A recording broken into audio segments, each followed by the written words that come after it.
Assalamualaikum warahmatullahi wabarakatuh. Waalaikumsalam warahmatullahi wabarakatuh. Alhamdulillahirrahmanirrahim. Kita pada pagi hari ini bisa bertemu lagi di materi IPS ya. Semoga pandemi corona segera berlalu ya, semoga vaksinnya segera ada dan kita semua divaksin agar kekebalan tubuh kita kuat ya. Untuk itu sebelum memasuki materi, mari kita berdoa, mari kita bersama-sama baca basmalah. Bismillahirrahmanirrahim. Tolong dibuka modulnya halaman 40 mengenai dampak konflik. Kemarin kita sudah membahas apa itu konflik. Konflik adalah sebuah masalah. Konflik ada yang mengarah ke arah positif, ada yang mengarah ke arah yang negatif. Ya. Tergantung apa konfliknya. Ya, tergantung apa konfliknya. Ya. Dampak konflik. Segi positif konflik. Loh, dampak konflik ada segi positifnya.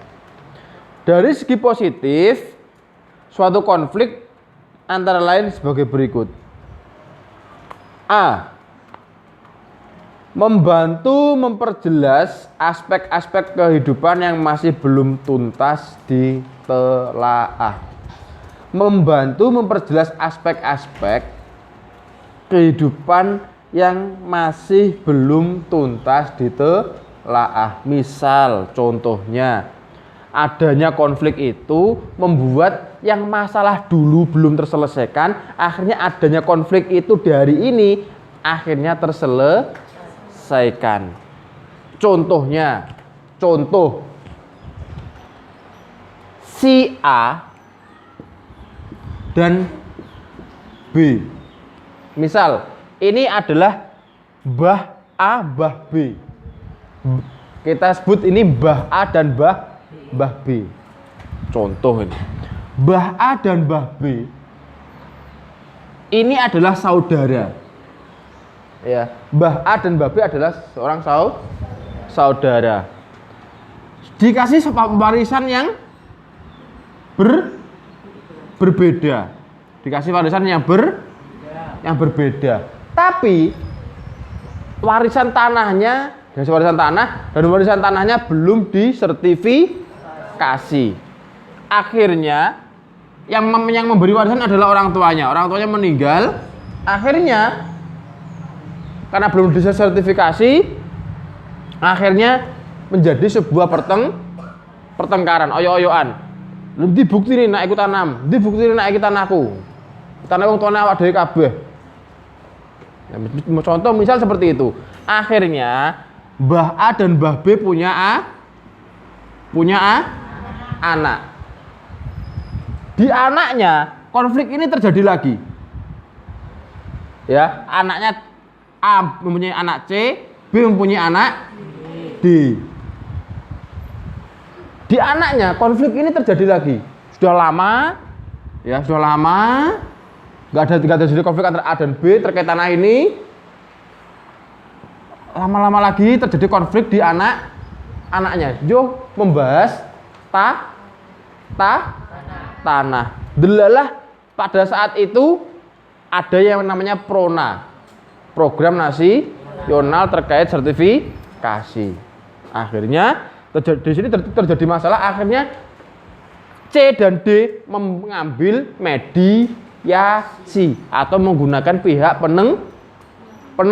penengah berupa entah itu kepala desa, entah itu pengadilan, entah itu apa. Pokoknya mengambil pihak penengah sebagai penengah masalahnya. Akhirnya masalah ini sing pihak penengah nak ngono masalah iki digebar wae. Tanahe ambane 1 hektar bagi biak, awak mulai 1/2 hektar, awak mulai 1/2 hektar. Impas kan? Impas. Digawe. Akhirnya dibuatkan sebuah sertifikat tanah. Sertifikat tanah 1/2 hektar kanggo awak sertifikat tanah 1/2 hektar kanggo awak. Akhirnya yang dulunya masalah ini berlarut, akhirnya selesai di anak C dan D, akhirnya di seterusnya anak dan seterusnya, akhirnya masalah tersebut sudah selesai lah. Masalah seperti itu. Masalah yang dulu teratasi dengan masalah yang sekarang. Ya. Memungkinkan penyesuaian kembali norma, nilai serta hubungan sosial dalam kelompok bersangkutan sesuai dengan kebutuhan individu atau kelompok. Memungkinkan penyesuaian kembali norma atau nilai. Adanya masalah, ya, adanya masalah, norma dan nilai yang dulunya tidak terpakai akhirnya hari ini terpakai lagi. Contohnya, ya, contohnya saat ini, ya, saat ini unggah-ungguh sopan santun itu mulai berkurang, berkurang. Lah, akhirnya ada sebuah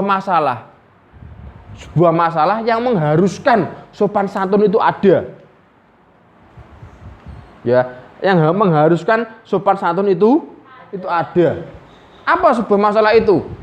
Contoh di pondok kalian diwajibkan sopan santun, unggah-ungguh. Akhirnya yang awal sopan santun itu mulai terkikis, mulai berkurang, akhirnya diajarkan lagi di kalian menjadi punya sopan santun dan adab asor. Itu masalah pada nilai dan norma. Apa itu norma?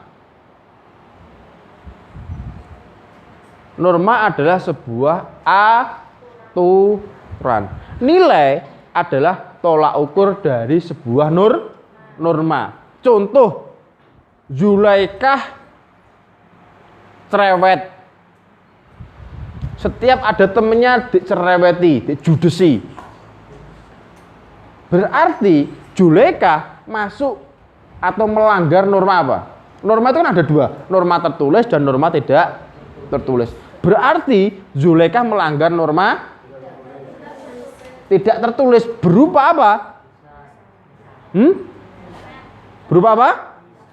Sopan santun, tidak punya unggah-ungguh sama teman. Ya, akhirnya Zulaikah dikucilkan temannya. Lah, nilainya itu adalah dikucilkan teman. Paham? Nilai adalah tolak ukur dari sebuah norma. Contoh lagi, Naila, dia suka sedekah sama temannya. Ada temannya yang belum disambangi, Naila punya uang, dibelikan jajan. Ya, ada temannya yang belum disambangi, ditenangkan oleh Naila, wes gak popo, tak utangi sik. Contoh seperti itu, wes santai wes, tak utangi sik. Ada temennya yang kelaparan, nasinya dikasihkan.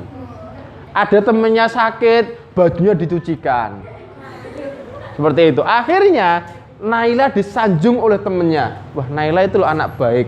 Lah, anak baik itu adalah sebuah nilai. Bisa dipahami ya? Nilai dan norma. Ya, itu.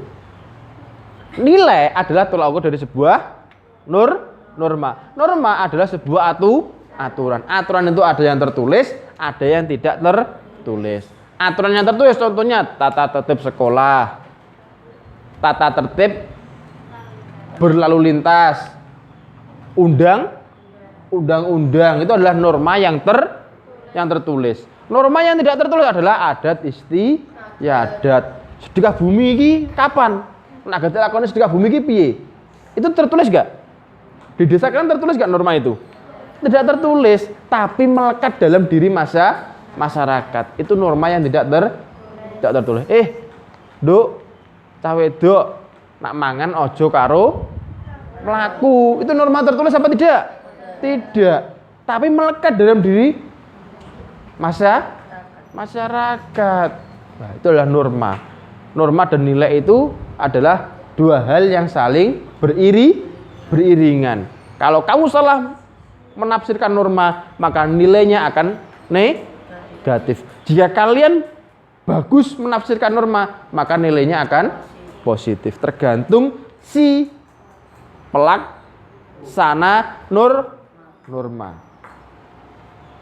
Pencuri ketangkap di penjara. Normanya adalah mencuri itu tidak boleh.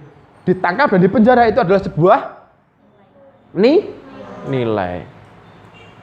Jadi pahami ya? Cukup itu dari Pak Dain. Kurang lebihnya Pak Dain minta maaf. Wallahul muwaffiq illa aqwamit thoriq. Wassalamualaikum warahmatullahi wabarakatuh.